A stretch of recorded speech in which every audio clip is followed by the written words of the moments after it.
तो दोस्तों, कैसे हैं आप? और उम्मीद करता हूँ कि भैया आप सब बढ़िया होंगे और अपना ध्यान रख रहे होंगे। ठीक है। तो माफ़ी चाहता हूँ क्योंकि वीडियो थोड़ी सी लेट आ रही है, लेकिन जैसे जैसे समय मिलता रहेगा मैं आपको वीडियो देता रहूँगा। ठीक है। ऐसी बात नहीं है कि वीडियो आनी जो है रुक जाएंगी। वीडियो मैं देता रहूँगा। ठीक है। क्वालिटी की दूंगा, टेंशन मत लो। ठीक। चलो। तो आज मैंने जो है बौद्ध धर्म हम स्टार्ट करेंगे, क्योंकि सिंधु घाटी सभ्यता मैं पढ़ा चुका हूँ, ऋग्वैदिक काल उत्तर वैदिक काल मैं पढ़ा चुका हूँ। ठीक है। तो बौद्ध धर्म स्टार्ट करेंगे और थोड़ा आज नए ढंग से मैंने कोशिश करी है कि नए ढंग से पढ़ा जाए। ठीक। चलिए। तो देखिए, बौद्ध धर्म आज हम स्टार्ट करते हैं और ये पार्ट 1 है और पार्ट 2 आएगा तो समाप्त हो जाएगा। ठीक है। तो जो बौद्ध धर्म स्टार्ट हुआ वो हुआ छठी शताब्दी ईसा पूर्व। छठी शताब्दी ईसा पूर्व से बौद्ध धर्म स्टार्ट हुआ और इसके उदय के कारण क्या थे? देखिए, उदय के कारण क्या थे कि जो उत्तर वैदिक काल है उसमें कर्म कांडों का प्रभाव ज़्यादा पड़ गया था। कर्म कांड ज़्यादा होने लग गए थे। तो एक वर्चस्व की लड़ाई होने लग गई थी कि ब्राह्मण कह रहे थे कि भाई मैं श्रेष्ठ हूँ और क्षत्रिय कह रहे थे कि मैं श्रेष्ठ हूँ। ठीक है। और कर्म कांडों का प्रभाव उत्तर वैदिक काल में पड़ने लग गया था बहुत ज़्यादा। ठीक। तो क्षत्रियों ने क्या काम करा? जैसे गौतम बुद्ध वगैरह क्षत्रिय थे और उन्होंने स्टार्टिंग करी बौद्ध धर्म की। और इस तरीके से महावीर स्वामी भी जैन थे, तो वे भी क्षत्रिय थे, तो उन्होंने जैन धर्म की स्टार्टिंग करी। तो उत्तर वैदिक काल के बाद दो संप्रदाय में जो है चीज़ बढ़ गई, एक नास्तिक संप्रदाय और एक आस्तिक संप्रदाय। इनका जो है उस टाइम की जो राजनीतिक परिस्थितियाँ थी या जो भी धार्मिक परिस्थितियाँ थी, तो दो संप्रदाय जो है उसके बाद में आए। एक तो नास्तिक संप्रदाय और एक आस्तिक संप्रदाय। और नास्तिक संप्रदाय में बने बौद्ध और जैन, और दूसरे आस्तिक संप्रदाय में बने आजीवक और शैव। शैव वो जो शिव के जो है अनुयायी होते हैं। देखिए, नास्तिक संप्रदाय का मतलब है ये जो है भगवान पे विश्वास नहीं करते, ये जो धर्म है वो मानवता पे विश्वास करते हैं। तो उन्हीं में से ही एक है बौद्ध और जैन। ठीक है। चलिए, चलते हैं आगे।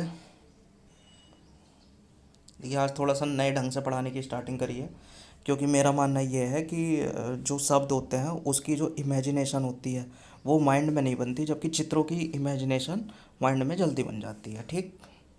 तो उसी अनुसार मैं जो है एक प्रयास कर रहा हूँ। ठीक है। चलिए, देखिए, शुद्धोदन और महामाया। शुद्धोदन जो है कपिल वस्तु के राजा थे और शाक्य कुल के थे। तो पूछा जाए कि भाई कहाँ के राजा थे, तो कपिल वस्तु के। कुल पूछा जाए तो शाक्य कुल के थे दोनों के दोनों क्षत्रिय। ठीक। महामाया जो कि कोलीय वंश की थी। ठीक। अब इन्हें एक पुत्र होता है जो गौतम बुद्ध होता है, गौतम बुद्ध होते हैं। ठीक है। और जिनके बचपन का नाम था सिद्धार्थ। ठीक। अब इनका जन्म कहाँ हुआ? देखिए, इनका जन्म हुआ लुम्बिनी में हुआ। जो लुम्बिनी इलाका है वो नेपाल की तराई में स्थित है। और अगर क्षेत्र की बात करें तो कपिलवस्तु में हुआ। ठीक। और जन्म कब हुआ? 563 ईसा पूर्व हुआ। ठीक है। तो यहाँ से जो भी क्वेश्चन आएगा वो आप उसका आंसर सरलतापूर्वक दे दोगे। ठीक। चलिए आगे चलते हैं। ठीक है। तो जब गौतम बुद्ध यानी सिद्धार्थ का जन्म हुआ तो उनके 7 वर्ष पश्चात ही उनकी माता का स्वर्गवास हो गया। तो अब उनके लालन पालन पोषण की जो है समस्या उत्पन्न हुई। तब प्रजापति गौतमी जो उनकी मौसी थी, उन्होंने विवाह कर लिया उनके पिता से यानी शुद्धोदन से। ठीक। और उनके लालन पोषण की जो जिम्मेदारी है वो उनकी मौसी प्रजापति गौतमी ने संभाल ली। तो क्वेश्चन ये आता है कि साहब जो उनके गौतम बुद्ध का लालन पालन किसने किया? तो प्रजापति गौतमी ने किया। तो देखिए, मैंने एक कॉमिक जैसे नागराजा वगैरह की कॉमिक हम बचपन में पढ़ते थे, तो उसी हिसाब से जो है मैंने ये बनाने का प्रयत्न करा है इस बार के नोट्स कि प्रजापति गौतमी कह रही हैं कि बेटे सिद्धार्थ, तेरी माँ 7 वर्ष बाद स्वर्गवास हो गई है, इसलिए मैं पालूंगी तुझे। ठीक है। और एक ऋषि हुआ करते थे कौंडल्य ऋषि। शुरुआत में क्या होता था, राजा महाराजा अपने बेटे के जो है कुंडली वगैरह दिखा के पूछते थे कि भाई इसका आगे का भविष्य क्या है। ठीक है। तो कौंडल्य ऋषि को जो है शुद्धोदन ने जब कुंडली दिखाई, ठीक, तो शुद्धोदन कौंडल्य ऋषि क्या कहते हैं कि सुद्धोधन जी, आपका लड़का या तो श्रेष्ठ योद्धा बनेगा या एक सन्यासी बनेगा। तो सुद्धोधन जी को चिंता होने लगी कि यार योद्धा तो सही है, लेकिन अगर सन्यासी में इसका ध्यान लग गया तो मेरा राजपाट का क्या होगा, क्या चीज़ है। तो वे उन्हें जो है युद्ध कौशल वगैरह सिखाने लगे ताकि उनका ध्यान जो है भ्रमित ना हो। ठीक है। तो देखिए मैंने अगली लाइन में क्या बताया है। तो शुद्धोधन जी क्या कह रहे हैं कि कौंडल्य जी आप टेंशन मत लो, मैं इसका विवाह कर दूंगा। एक बार विवाह हो गया तो फिर ये सन्यासी वन्यासी इस पर जिम्मेदारी आ जाएगी और फिर खेल ख़त्म इसके सन्यासी वन्यासी का। ठीक है। तो गौतम का क्या चीज़ है। तो गौतम बुद्ध की उस टाइम उम्र थी 16 वर्ष। तो गौतम बुद्ध जी कह रहे हैं कि भाई पिताजी आप 16 वर्ष की शादी में शादी कर रहे हैं, क्या जल्दी आ गई है ये सारी चीज़। और उनकी पत्नी का नाम यशोधरा, यशोधरा उनकी पत्नी थी। ठीक है।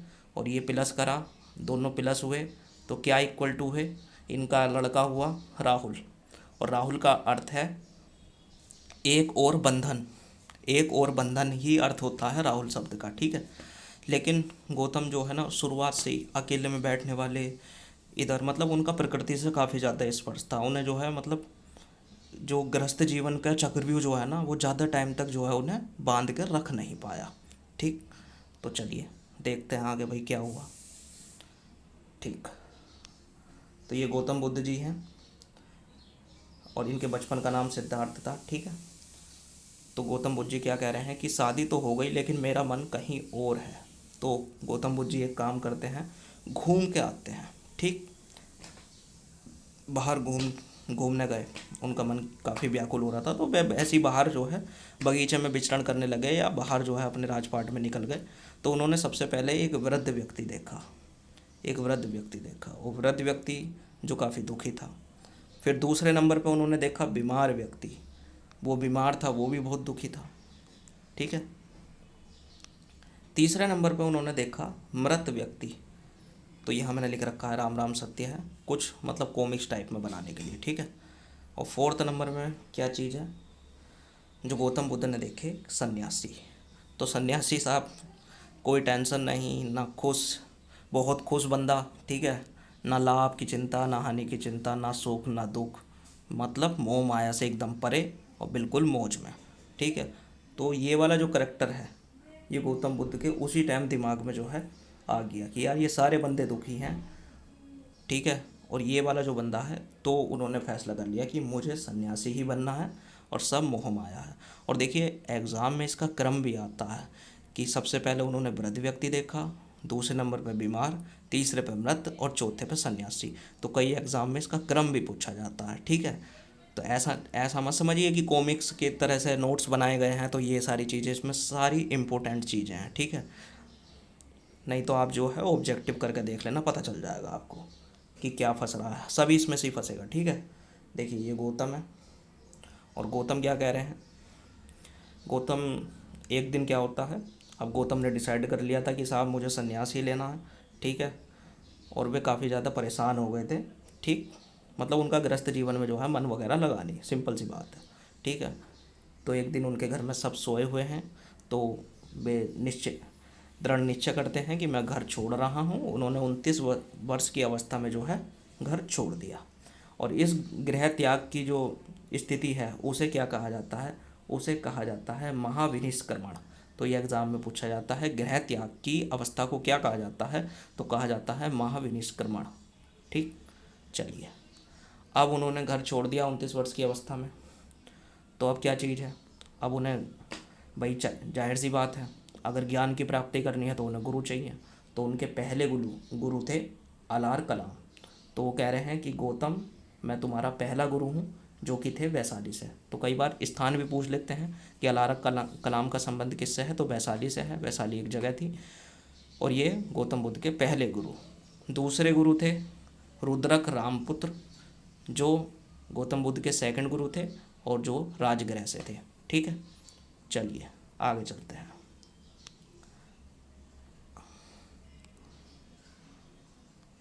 अब गौतम बुद्ध सोच रहे हैं कि साहब मैंने गुरु तो बना लिए लेकिन वो संतुष्ट नहीं हुए। थोड़ा अलार कलाम जी से सीखा, राजा रामचंद्र से जी सीखा, लेकिन वे संतुष्ट वगैरह नहीं हुए। तो उन्होंने क्या काम करा कि यार ऐसे ही निकल पड़े। ठीक। तो वे पहुँचे बोध गया। बोध गया जो पड़ता है बिहार में, ठीक। तो वहाँ एक पीपल का वृक्ष था साहब, उसके नीचे बैठे 6 वर्ष तक उन्होंने तपस्या करी, ठीक, कठोर तपस्या करी, ठीक। तो 35 वर्ष की आयु में उन्हें जो है ज्ञान मिला, और इस ज्ञान को कहा जाता है बोधिसत्व, बोधित्व की प्राप्ति हो गई। तो तब से इनका नाम पड़ गया बुद्ध। तो अब गौतम जी कह रहे हैं कि अब मैं बुद्ध बन गया हूँ, और बुद्ध को तथागत भी कहा जाता है। देखिए, तथागत का मतलब होता है जिसका ज्ञान जो है वो सत्य है, और फिर ये शाक्य मुनि भी कहलाए, ठीक है, शाक्य मुनि भी कहलाए। तो बुद्ध को अनेक अनेक रूपों में जाना जाता है। अब ये बुद्ध कहलाने लगे, तथागत कहलाने लगे, शाक्य मुनि कहलाने लगे, और लाइट ऑफ एशिया, तो आपको पता ही होगा, एशिया की रोशनी, वो भी गौतम बुद्ध को कहा जाता है। चलिए आगे चलते हैं। चलिए, तो ये थे आनंद। आनंद कौन थे? तो ये आनंद थे, मैं गौतम बुद्ध का प्रिय शिष्य हूँ, मौज आ गई, ठीक है। तो आनंद जो है वो गौतम बुद्ध के प्रथम शिष्य थे, और काफ़ी एग्जामों में ये पूछा जाता है। तो सबसे प्रिय जो शिष्य थे वो आनंद थे, ठीक। और आनंद क्या काम करते हैं, और इनसे जुड़ा हुआ एक क्वेश्चन और आता है। आनंद क्या कहते हैं कि गुरुजी कृपया संघ में महिलाओं को अनुमति आप दे दें, ठीक है। तो इनके आग्रह पे ही, आनंद के ही आग्रह पे गौतम बुद्ध क्या कहते हैं कि ठीक है, अब आनंद इतना आग्रह करते हो तो तुम्हें क्या काम कर देता हूँ, आज्ञा दे देता हूँ, और हम स्टार्टिंग वैशाली से करेंगे। तो क्वेश्चन क्या आता है एग्ज़ाम में कि किसके आग्रह पे गौतम बुद्ध ने, क्योंकि अभी तक इसमें सिर्फ पुरुष थे, तो बहुत इंपॉर्टेंट क्वेश्चन है, किसके आग्रह पे गौतम बुद्ध ने महिलाओं का प्रवेश जो है संघ में अब किया, संघ में अनुमति दी। तो आनंद, उनका जो प्रिय शिष्य था, उसके आग्रह पर ही किया। लेकिन उन्होंने कर तो दिया, लेकिन आनंद से उन्होंने इस टाइम एक बात कही थी कि अब जो है हमारा जो बौद्ध धर्म है वो 5,000 साल चलता, लेकिन अब महिलाओं के उससे ये 500,000 साल ही तक ही टिक पाएगा, ठीक है। फिर भी उन्होंने कहा कि चलो ठीक है, तुम इतना करते हो, क्योंकि इनमें उन्होंने राजनीतिक कुछ कारण बताया कि राजनीतिक पूर्वाग्रह का शिकार ना हो जाए, इसलिए महिलाओं को दूर रख रखा था, ठीक है। फिर आनंद के आग्रह पे जो है महिला भी अब जो है आने लगी, और ऐसा किस स्थान पे हुआ? तो वैशाली। तो वैशाली स्थान भी पूछा जाता है, और किसके आग्रह पे? तो आनंद के आग्रह पे। तो सबसे पहले जो कौन सी महिला आई, सबसे पहले महिला कौन सी आई बौद्ध संघ में? तो सबसे पहले महिला आई उनकी माँ, जो सौतेली माँ थी, यानी उनकी मौसी थी, ठीक है। तो सबसे पहली ये जो है संघ में प्रवेश करने वाली सबसे पहली जो महिला है वो प्रजापति गौतमी थी, ठीक है। तो ये क्वेश्चन भी पूछा जाता है। चलिए देखिए, ये सारनाथ है, और सारनाथ को ऋषि पत्तन भी कहा जाता है। तो एग्ज़ाम में कई बार आता है कि सारनाथ का नाम क्या है, तो सारनाथ को ऋषि पत्तन भी कहा जाता है। देखिए, तो सारनाथ एक इमारत है, एक जगह है, वो क्या कह रही है, एक आश्रम है, वो क्या कह रही है कि मेरे भाग खुल गए, पहला उपदेश बुद्ध ने मेरे स्थान पर दिया। तो सारनाथ एक जगह है जहाँ महात्मा बुद्ध ने, गौतम बुद्ध ने पहला उपदेश दिया था, ठीक। और महात्मा बुद्ध की जो है जीवन में कुछ घटनाएं हुई हैं, तो एग्ज़ाम में काफ़ी क्वेश्चन आते हैं, उन घटनाओं के प्रतीक से संबंधित आते हैं। तो देखिए, घटना जब उनका जन्म हुआ, तो जन्म का प्रतीक कहा जाता है कमल, और ये सांड। मेरी यार उतनी ज़्यादा जो है ड्राइंग बड़ी ख़राब है, लेकिन फिर भी एक प्रयास करा है, ठीक। तो जन्म जो घटना है उनके प्रतीक एग्ज़ाम में पूछे जाते हैं। तो जन्म का प्रतीक है कमल और सांड, क्योंकि उनके जन्म पे ये कहा जाता है कि 7 कमल जो है उन पे पैर रख के वे आगे बढ़े थे। कुछ होती होगी शुरुआत में मान्यता, ठीक। तो अपन को याद रखना है, जन्म का जो प्रतीक है वो कमल और सांड है। गृह त्याग, जब उन्होंने घर छोड़ा था, तो इस घटना को मैंने अभी बताया कि महाविनिष्क्रमण कहा जाता था। तो गृह त्याग का जो प्रतीक था वो था घोड़ा, क्योंकि घर उन्होंने घोड़े पे बैठ के जो है छोड़ा होगा, तो इसलिए प्रतीक जो है वो घोड़ा है, ठीक। ज्ञान, देखिए उन्हें ज्ञान पीपल के वृक्ष के नीचे मिला था, तो ज्ञान का प्रतीक है पीपल, ठीक। निर्वाण, देखिए निर्वाण का मतलब क्या होता है, जीवन और मृत्यु के चक्र से मुक्त हो जाना, मतलब परे हो जाना, तो उसे निर्वाण कहा जाता है। और बुद्ध धर्म है उसका जो परम लक्ष्य है वही है निर्वाण की प्राप्ति, ठीक। तो निर्वाण का जो पद चिन्ह है वो है, देखिए निर्वाण का जो प्रतीक है वो है पद चिन्ह, यानी पैरों के निशान और स्तूप, ठीक, स्तूप। और स्तूपों का बुद्ध के उसमें बड़ा महत्व है बौद्ध धर्म में। ठीक, चलिए एक चीज़ और बता देते हैं। देखिए ये श्रावस्ती है। श्रावस्ती जो है कौशल एक महाजनपद में, एक महाजनपद चैप्टर थोड़ा सा वो छोटा चैप्टर है, वो बीच में आता है इसके, ऋग्वैदिक काल, उत्तरवैदिक काल, फिर महाजनपद और फिर ये धार्मिक आंदोलन। तो वो मैं मेरे से छूट गया, वो उसे मैं बिल्कुल पढ़ा ही दूंगा जल्दी। ठीक है, तो कौशल की राजधानी श्रावस्ती। तो ये क्या चीज़ है, ये जगह क्यों फेमस है? सबसे ज़्यादा जो बुद्ध ने उपदेश दिए वो यहीं दिए। ठीक है, चलिए। और एक व्यक्ति है सुबध। तो सुबध क्या चीज़, कौन है? तो सुबध है अंतिम उपदेश बुद्ध ने अपने शिष्य सुबध को दिया था। तो काफ़ी एग्जाम में ये पूछा जाता है। ठीक है, ये जितना भी लिखा है ना, भले ही कार्टून वे में लिखा हुआ है या इस तरीके से कॉमिक्स टाइप में लिख रखा है, लेकिन सब इम्पोर्टेंट है, एग्ज़ाम में ये सारे क्वेश्चन पूछे गए हैं। ठीक, अब आपको बता दूं तो बुद्ध के अकॉर्डिंग जो बौद्ध धर्म का जो मूल है वो 4 आर्य सत्य पर टिका हुआ है। तो बुद्ध क्या मानते हैं, तो बुद्ध क्या कह रहे हैं साहब, उनके अनुसार 4 आर्य सत्य पे जो है बौद्ध धर्म टिका हुआ है, या पूरा जीवन जो है जितना भी संसार है वो 4 आर्य सत्य पे टिका हुआ है। दुख, दुख समुदाय, दुख निरोध और दुख निरोधी गामनी मार्ग। ठीक, तो ये 4 आर्य सत्य हैं। तो एग्ज़ाम में पूछ लेगा इनमें से 4 आर्य कौन सा सत्य नहीं है, 4 आर्य सत्य में से कौन सा नहीं है, इस तरीके से एग्ज़ाम में पूछ लिया जाता है। देखिए दुख, दुख से गौतम बुद्ध ने कहा है कि सब चीज मतलब दुख ही संसार का सत्य है। दुख समुदाय, दुख जो है समुदायों में होता है। ठीक, दुख निरोध, दुख को जो है समाप्त किया जा सकता है, रोका जा सकता है। और दुख निरोधी गामनी मार्ग मतलब उसे का जो है मार्ग होता है। और देखिए दुख का जो है कारण क्या है, मतलब सब कुछ दुख ही है। देखिए दुख का कारण क्या है, तृष्णा, लालच या किसी चीज़ को पाने की इच्छा। अगर आपके अंदर ये चीज़ है तो आप दुख के भागी बनोगे, दुख के भोगी बनोगे। ठीक, तो इन सब चीज़ों से निपटने के लिए उन्होंने अष्टांगिक मार्ग दिए, 8 मार्ग दिए। तो क्वेश्चन एग्जाम में ऐसी डायरेक्ट पूछा जाता है कि अष्टांगिक मार्ग किस धर्म से संबंधित है, तो बौद्ध धर्म से संबंधित है। 4 आर्य सत्य किस धर्म से संबंधित है, तो बौद्ध धर्म से संबंधित है। ठीक है, तो अष्टांगिक मार्ग क्या है, सम्यक दृष्टि, सम्यक संकल्प, सम्यक वाक, सम्यक कर्म, सम्यक आजीव, सम्यक व्यायाम, सम्यक स्मृति। ठीक, और सम्यक समाधि। देखिए सम्यक दृष्टि, आपकी दृष्टि सही हो, सम्यक संकल्प, ठीक है संकल्प सही हो, वाक मतलब सही ठीक ठाक बोलें, सम्यक कर्म, कर्म अच्छे हों, सम्यक आजीव पशुओं पर हिंसा ना करें, व्यायाम करें, सम्यक स्मृति, ठीक है, और सम्यक समाधि। ठीक, तो इन दुखों से बचने के लिए अष्टांगिक मार्ग जो है बौद्ध धर्म ने दिया, गौतम बुद्ध साहब ने दिया। ठीक है, ये है। और त्रिरत्न भी जो है बौद्ध धर्म से ही एक बौद्ध धर्म का ही जो है बेसिक है। तो त्रिरत्न क्या है, त्रिरत्न आते हैं बुद्ध, धम्म और संघ। देखिए बुद्ध क्या चीज़ है, बुद्ध मतलब ज्ञान, बुद्ध का मतलब ही ज्ञान होता है।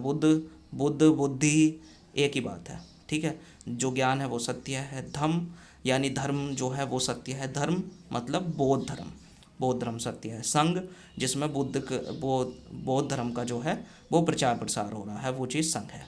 तो ये 3 रत्न है। तो एग्ज़ाम में पूछ लिया जाएगा इनमें से त्रिरत्न कौन नहीं है, तो बुद्ध धम्म संघ, कोई और दे देगा तो वो आंसर लगा देना। या त्रिरत्न किससे संबंधित है, तो बौद्ध धर्म से संबंधित है। ठीक, अब देखिए बात करते हैं कि बौद्ध धर्म का परम लक्ष्य क्या है, तो निर्वाण की प्राप्ति। और निर्वाण मैंने आपको बता रखा है, जीवन मरण जो होता है उससे जो है परे चले जाना, यानी उससे मुक्त हो जाना, यही बौद्ध धर्म का परम लक्ष्य है। तो इसका सेकंड पार्ट हम करेंगे। आप बताना है कि आपको कैसा वीडियो लगा और ये पढ़ाने का तरीका कैसा लगा। ठीक है, अगर आप नोट्स बनाओगे तो आपको ज़्यादा फ़ायदा मिलेगा। ठीक है, तो भैया कमेंट करके ज़रूर बताओ, चाहे लाइक करो मत करो फ़र्क नहीं पड़ता। और वीडियो आती रहेंगी जैसे जैसे टाइम मिलता रहेगा। तो स्टे होम, स्टे सेफ, और प्लीज़ कमेंट करके ज़रूर बताएं। ठीक है।